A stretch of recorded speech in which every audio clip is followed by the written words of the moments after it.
Hi இன்றைக்கி என்ன mini vlog அப்படின்னா நான் மியாவுக்கு தாங்க போயிருந்தேன். செயின் எடுக்க தான் மெயினாக போயிருந்தோம். யாருக்குன்னா என்னுடைய சிஸ்டர் ஒருத்தி வந்து இந்த திருவண்ணாமலையில் அவளுக்கு தான். அவளுக்கு ஃபஸ்ட்டு காட்டின செயின் தான் ரொம்ப ரொம்ப பிடிச்சிருந்தது.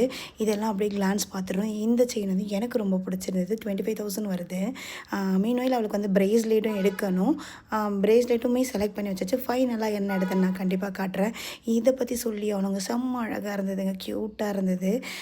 இது எல்லாமே எடுத்துகிட்டு பிரேஸ்லெட்லாம் பார்த்துருந்தோம். ரஃப் யூஸ் பண்ணுற மாதிரி தான் பிரேஸ்லெட் பார்த்துட்டு இருந்தோம். இது வந்து ரஃப் யூஸ் பண்ண முடியாது இந்த பிரேஸ்லெட்டை.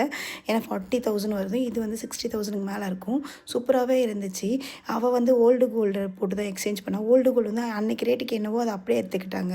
ஃபைனலாக நாங்கள் வாங்கின செயின் வந்து இதுவும் இந்த பிரேஸ்லெட் எனக்கு வந்து மெட்டி கொடுத்துருந்தாங்க. 3,000 ருபீஸ் மெட்டி. அது எனக்கு ரொம்ப அழகாக இருந்தது, ஆசையாக இருந்தது. மெட்டி போட்டதே இல்லாதனால ட்ரை பண்ணலான்னு சொல்லிட்டு மெட்டி வாங்கிக்கிட்டேன். ஃபைனலாக அவங்க பில் பண்ணது எல்லாமே இது தாங்க. அன்றைக்கி என்ன கோல்டு ரேட்டோ அதை அப்படியே எடுத்துக்கிட்டாங்க. 18 இருந்தாலும் சரி, 22 இருந்தாலும். Thank you for watching, friends.